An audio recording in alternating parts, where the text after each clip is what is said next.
Γεια σας, είμαι ο Χάικο. Είμαι 17 χρονών και μένω στην Αθήνα. Το όνειρό μου είναι να γίνω μηχανικός της βοηδάμαξης. Στο σχολείο βέβαια δεν τα πάω και πολύ καλά.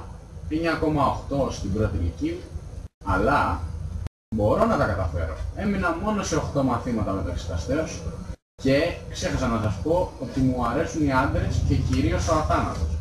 Είναι ένα παιδί, 1,23, 5 κιλά και τον θέλω τρελά. Δουλεύω μαζί του στην οικογένεια του Μπουλά, στο οικογένεια Βλάπτη. Είναι μια εταιρεία που πουλάει κατεψυγμένες γαρίδες στις ταβέρνες. Τι άλλο να σας πω για τον εαυτό μου. Παίζω Call of Duty 6 και είμαι ο πιο νουμπάς της κλάν. Για να φανταστείτε, παίζουμε War και εγώ έχω το σκορ του James Bond, 007. Αν με καταλαβαίνετε. Οι άλλες μου ασχολίες είναι το μπασκετάκι.